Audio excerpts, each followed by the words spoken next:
In the summer of 2012, the bustling city of Seattle was a maze of glass skyscrapers and leafy neighborhoods where the hum of innovation blended seamlessly with the laid-back charm of the Pacific Northwest. It was a city where dreams were chased, ambitions were kindled, and occasionally lives intersected in ways that would alter them forever. Emily Carr, at 31, was the embodiment of professional success, or so it seemed to those around her. A project manager at a rising tech startup, she was known for her relentless drive and perfectionism. Emily's workdays started early, often before the sun had fully risen, and stretched long into the night. She was the kind of employee who lived for deadlines, thrived under pressure, and found solace in the structure and predictability of her spreadsheets and timelines. Her colleagues respected her, some even admired her, but she was somewhat of a loner. Emily's dedication to her job had come at a cost. Her personal life was nearly non-existent, and her few friendships were distant, maintained more out of obligation than genuine connection. Physically, Emily was striking in an understated way. She had dark, chestnut-brown hair that she kept neatly tied back, and deep green eyes that seemed to be always analyzing, calculating. She dressed simply, preferring tailored blouses and pencil skirts in muted tones that reflected her no-nonsense approach to life. But beneath her composed exterior was a woman who often felt the weight of loneliness, a woman who had built walls so high that even she sometimes struggled to see beyond them. Ryan Miller, on the other hand, was a stark contrast to Emily in almost every way. At 36, he had spent the better part of his adult life avoiding the very structure that Emily clung to. A freelance graphic designer, Ryan had carved out a niche for himself in the creative world, working with an array of clients from small businesses to larger corporations on projects that ranged from website designs to branding campaigns. His work was vibrant, full of life, and reflected the free-spirited nature of its creator. Ryan had the kind of easy charm that made him instantly likable. He was tall, with a lean build, and had a mop of unruly sandy blonde hair that he constantly pushed back from his forehead. His blue eyes sparkled with mischief, always hinting at some private joke or unspoken thought. Unlike Emily, who approached life with a clear plan, Ryan floated through his days with a sense of adventure, letting inspiration guide him rather than a rigid schedule. But underneath his carefree exterior was a man who yearned for something more, a sense of permanence, a connection that went beyond the fleeting relationships he had grown accustomed to. Their worlds collided on a warm June evening at a networking event held in a sleek, modern loft downtown. The event was a typical Seattle affair, filled with tech entrepreneurs, creatives, and the occasional venture capitalist looking to strike gold. The space buzzed with the sound of clinking glasses, soft jazz music, and the low murmur of conversations. Emily had attended reluctantly, urged by her boss to make connections for an upcoming project. She had spent the first half hour awkwardly sipping a glass of wine, standing on the fringes of the room, observing but not participating. The social aspect of her job was something she endured rather than enjoyed. Ryan, however, thrived in these settings. He had come with no specific agenda, simply drawn by the possibility of meeting interesting people and perhaps stumbling upon his next big project. He moved through the crowd effortlessly, engaging in light-hearted banter and exchanging business cards with ease. It was during one of these circuits around the room that he spotted Emily, standing alone by the large windows that overlooked the twinkling city lights. She seemed out of place, her body language closed off, her expression distant. Something about her intrigued him. She was different from the other attendees, who were all too eager to impress and network. Ryan saw a challenge in the reserved woman standing by herself, and with a confident stride he made his way over to her. "Hey, I'm Ryan," he introduced himself with a warm smile, extending his hand. "I couldn't help but notice you look like you'd rather be anywhere but here." Emily glanced up, startled by the interruption. She took a moment to study the man in front of her, a stranger with a disarming smile and a relaxed posture that contrasted sharply with the tense energy of the room. There was something about him that immediately put her at ease, something genuine in the way he had approached her without pretense. A small, reluctant smile tugged at the corners of her lips. "You're not wrong," she admitted, shaking his hand. "I'm Emily. Nice to meet you." Their handshake lingered just a moment longer than necessary, and when they finally let go, Ryan gestured to the empty space beside her. "Mind if I join you? We can be antisocial together." Emily chuckled softly, the sound surprising even herself. Sure, she agreed, nodding toward the open spot. But fair warning, I'm not the best company tonight. That's okay, Ryan said, leaning casually against the window. I'm not here to impress anyone. And with that, the ice was broken. What started as a casual exchange soon deepened into a conversation that neither of them had anticipated. They talked about their work, Emily explaining the intricacies of her latest project, her voice filled with the kind of passion that only someone truly dedicated to their job could muster. Ryan listened intently, occasionally throwing in a witty comment that made her laugh, a sound she realized she hadn't heard from herself in a long time. In turn, Ryan shared stories about his life as a freelancer, the ups and downs, the freedom it gave him, and the loneliness that sometimes came with it. He spoke of his latest design projects with a fervor that matched Emily's own enthusiasm for her work. Despite their different approaches to life, they found common ground in their shared love for what they did. The conversation flowed effortlessly, as if they had known each other for years rather than minutes. As the night wore on, the crowd around them began to thin, but neither seemed to notice. They had found a connection that felt almost electric, a rare moment of understanding between two people who had spent so long keeping others at arm's length. When the event finally began to wind down, they exchanged phone numbers, both reluctant to let the night end. We should do this again sometime, Ryan suggested, his tone light, but with a hint of sincerity that didn't go unnoticed by Emily. Yeah, I'd like that, she replied, surprising herself with how much she meant it. They said their goodbyes, each walking away with a lingering sense that this was more than just a chance meeting. As Emily stepped out into the cool night air, she felt a flutter of something unfamiliar, hope, maybe, or the possibility of something new. Ryan, as he strolled back to his car, couldn't shake the feeling that he had just met someone who might finally be able to fill the void he had been carrying for so long. Neither of them could have predicted how that night would set the course for the events that would follow, events that would blur the lines between friendship and obsession, between love and control, and ultimately, between life and death. Over the following months, the lives of Emily and Ryan became increasingly intertwined, their paths crossing with a frequency that neither had anticipated. What had started as a chance meeting at a networking event evolved into something far more significant, an unexpected friendship that would soon become the center of their worlds. Their initial encounters were brief, usually over coffee in one of Seattle's many cozy cafes. Emily, ever the planner, often suggested meeting at places that were convenient for her commute, choosing quiet, understated spots where they could talk without interruption. Ryan, always easygoing, was happy to go along with her choices. He found their conversations intriguing, a welcome departure from the superficial small talk he usually engaged in with clients and acquaintances.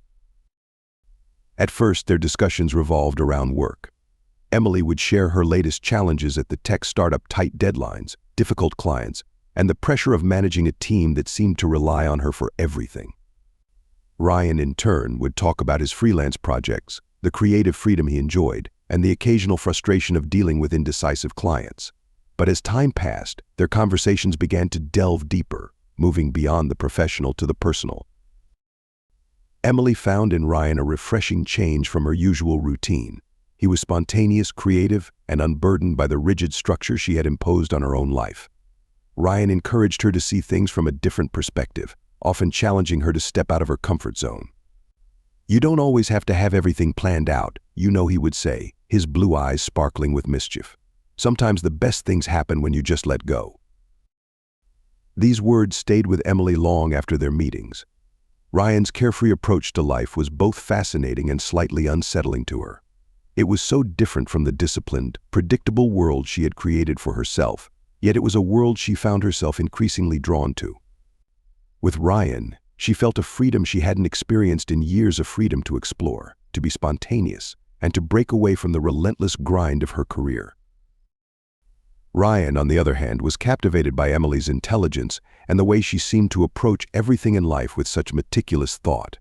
He admired her discipline, something he often lacked in his own life, and her ability to stay grounded no matter how chaotic things became.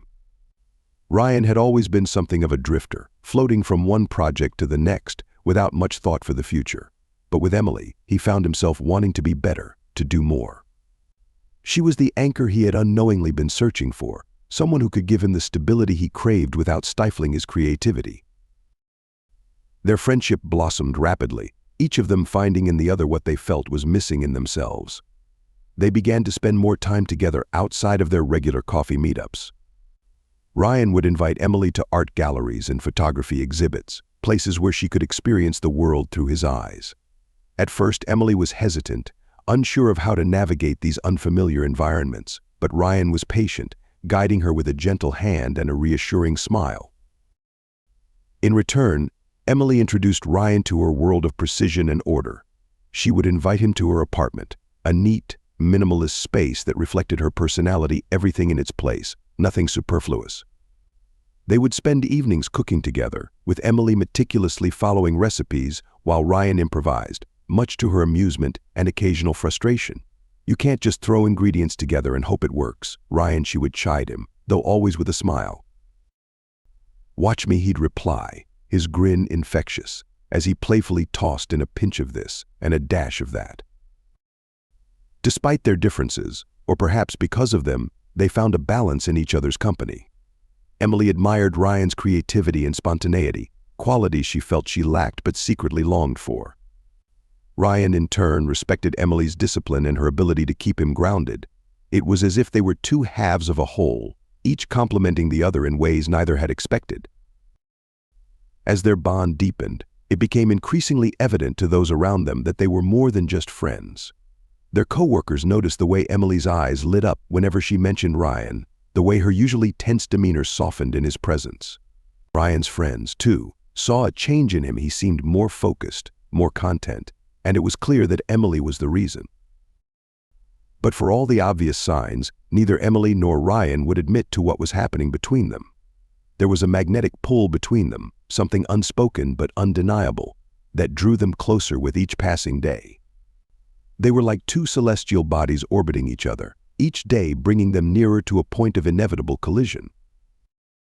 The turning point in their relationship came one evening after a particularly stressful week at work for Emily. She had just learned that her company was undergoing significant downsizing, and she feared that her job might be on the line. For someone who had built her life around the security of her career, the news was devastating. Emily's mind raced with worst-case scenarios: losing her job, her apartment, everything she had worked so hard for. In a moment of uncharacteristic vulnerability, Emily called Ryan. Her voice was shaky, barely holding back tears as she explained what had happened. Ryan, who had never heard her sound so fragile, felt a surge of protectiveness.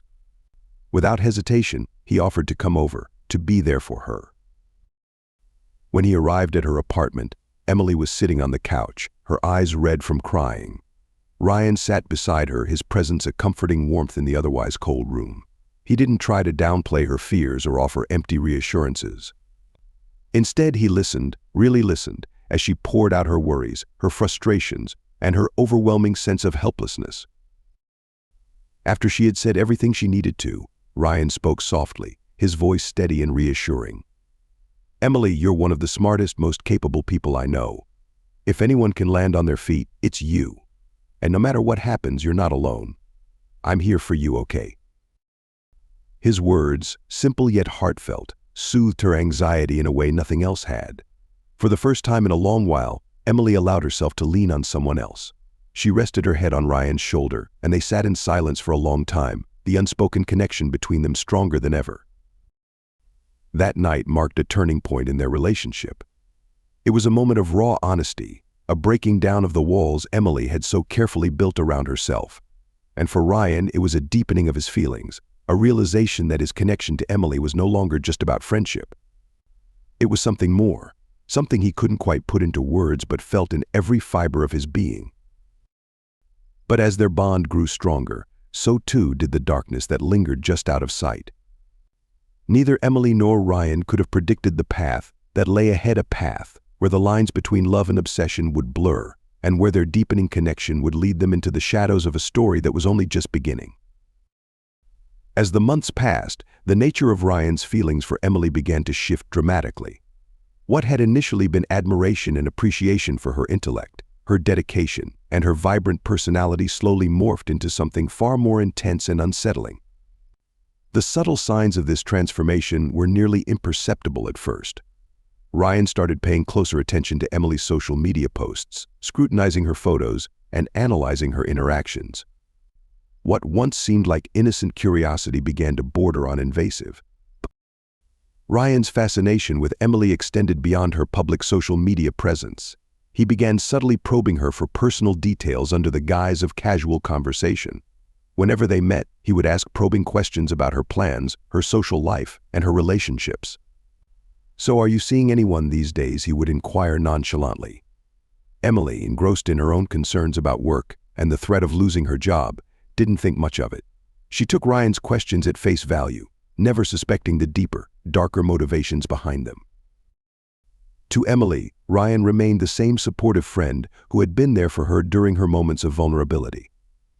She didn't notice the shift in his behavior, the way his gaze would linger just a bit too long, or how he would try to insert himself into aspects of her life that were meant to be private. To her, he was a steadfast presence, a comforting constant in a time of upheaval. But Ryan's thoughts grew increasingly irrational. The more he observed Emily, the more he became convinced that she was his only chance at true happiness. He began to imagine scenarios where they were together, where she was his and his alone. This idealization quickly turned into an obsession. The idea of Emily being with someone else filled him with a visceral, almost primal sense of rage. It was a feeling that began to consume him, overriding any semblance of rational thought. Ryan's outward demeanor started to crack. The easygoing charm that had once defined him gave way to an intense, brooding presence. His friends began to notice the change, remarking on his sudden mood swings and his increasing irritability. Ryan would brush off their concerns with vague explanations, masking the true nature of his distress. The turning point came one evening after a particularly social night out with a group of friends. Emily and Ryan had spent the evening at a trendy restaurant downtown, laughing and chatting with mutual acquaintances. The night had been pleasant enough, but there was an underlying tension that Ryan couldn't shake. As they walked back to Emily's apartment, he could feel his heart pounding with a mix of anticipation and dread. When they reached Emily's door, Ryan hesitated for a moment. The streetlights cast long shadows, and the quiet of the neighborhood seemed to amplify the intensity of the moment. He looked at Emily, who was fumbling with her keys, her attention distracted. "Emily," he began, his voice trembling with emotion.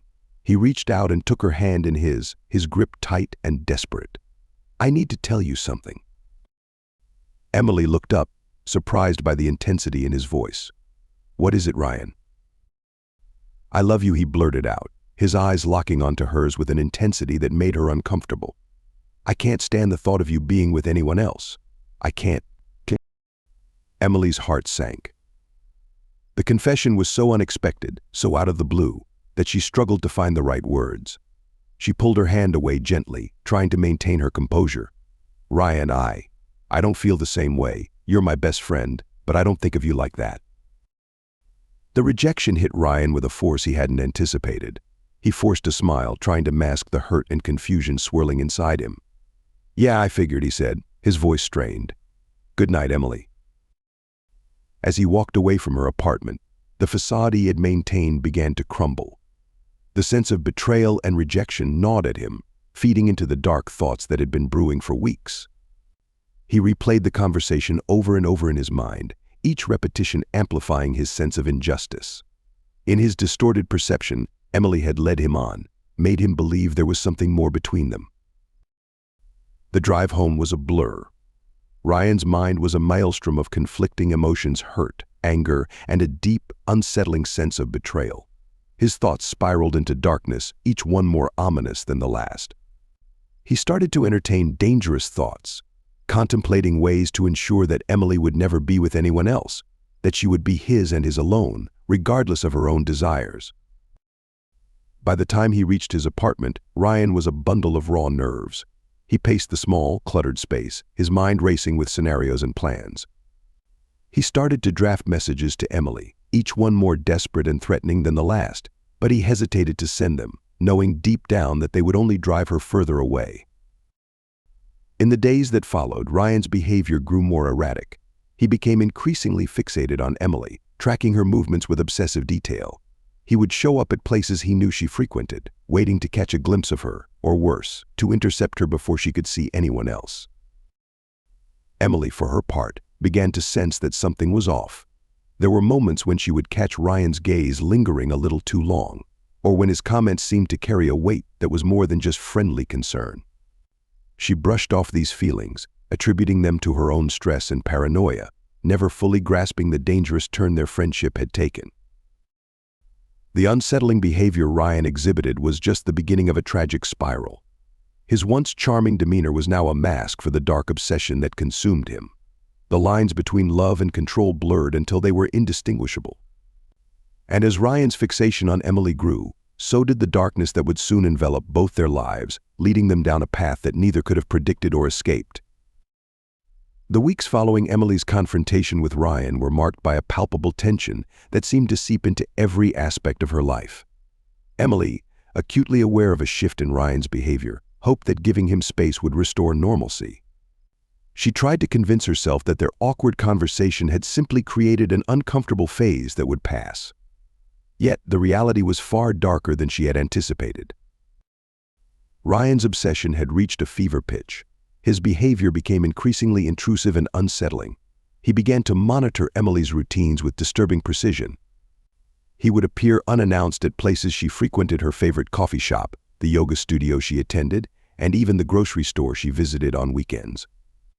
At first, Emily brushed these sightings off as coincidences, but the frequency and nature of these encounters started to take a toll on her mental well-being. Ryan's attempts to reach out to Emily took on a menacing tone. His messages, which she had once thought of as quirky or overly intense, now alternated between declarations of undying love and veiled threats. Some messages would read, "I can't stand the thought of you with anyone else. I'm the only one who truly understands you," while others would be more alarming, "You're pushing me to my limits, Emily. If you push me away, you'll regret it." Emily's initial reaction to these messages was one of confusion and fear.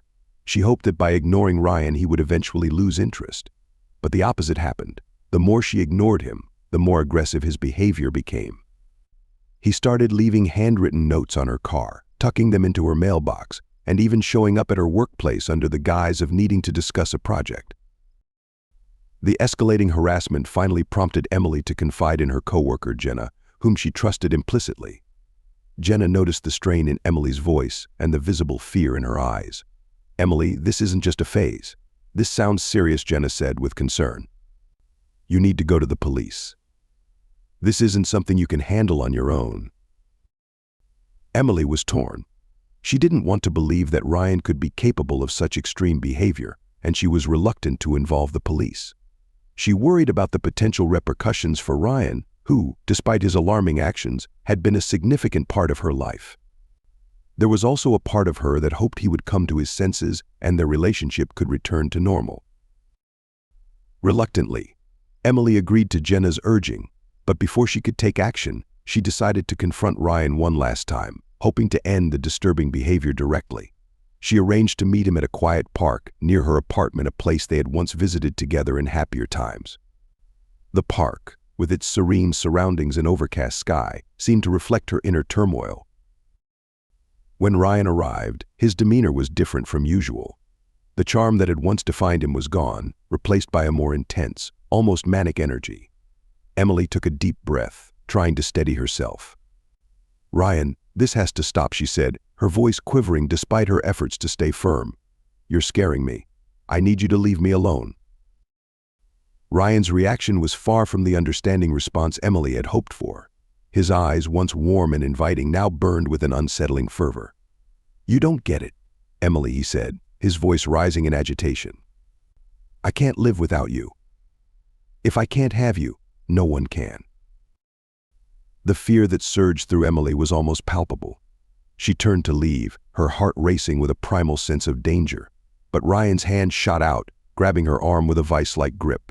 "You don't understand what you're doing to me," he shouted, his face contorted with a mix of desperation and anger. Emily struggled to free herself, her mind racing with the realization of how unhinged Ryan had become.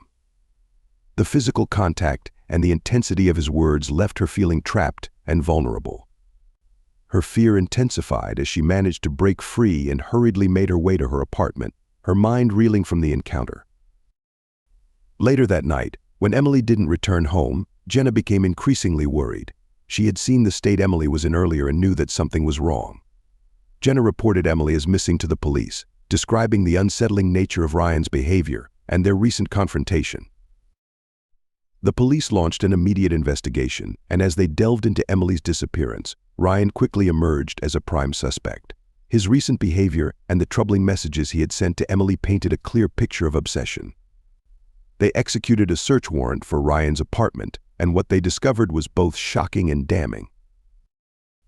Inside Ryan's apartment, the police found a disturbing collection of evidence. There were numerous photographs of Emily taken without her knowledge, meticulously arranged in a scrapbook. These photos depicted her in various public settings, capturing moments from her daily life that she had assumed were private. Additionally, they found recordings of their conversations, some of which included Ryan's unhinged rants about his feelings for Emily. Most chilling of all was a leather-bound journal where Ryan had detailed his plans to make Emily his forever, including his thoughts on what he considered to be the ideal way to keep her close. The discovery of this evidence led to Ryan's immediate arrest. He was found at his apartment, sitting in a daze, his once charming facade replaced by a cold, detached demeanor. The arrest was swift, but the aftermath was anything but straightforward. As the investigation progressed, the police intensified their efforts to locate Emily. After a week of relentless searching, they finally discovered her body in a shallow grave in a remote wooded area outside the city. The grave was hastily covered, but the evidence of a struggle was evident. The discovery brought a profound sense of grief and finality to the case. Ryan's trial was a media sensation, drawing significant public attention due to the harrowing details of the case. During the trial, Ryan's defense team argued that he was mentally unstable, attempting to paint his actions as the result of a psychological condition rather than premeditated violence. They presented expert witnesses who testified to his erratic behavior and obsessive tendencies. However, the jury saw through these claims. The overwhelming evidence, including the photos, recordings, and the journal detailing his plans, painted a clear picture of a man who had crossed the line from obsession to murder. The prosecution's case was compelling, and after a brief deliberation, the jury found Ryan guilty of first-degree murder. As the verdict was read, Emily's family wept openly, their grief mingled with a sense of relief that justice had been served. The courtroom was filled with a somber atmosphere as Ryan was sentenced to life in prison without the possibility of parole. His expression remained inscrutable as he was led away in handcuffs, a stark contrast to the man who had once captivated Emily with his charm. In the end, the tragic story of Emily Carr and Ryan Miller became a cautionary tale, a grim reminder of how easily admiration can spiral into obsession, and how the lines between love and control can blur into violence. The case served as a sobering reflection on the dangers of unchecked obsession and the importance of recognizing the signs of a relationship that has turned dangerously toxic.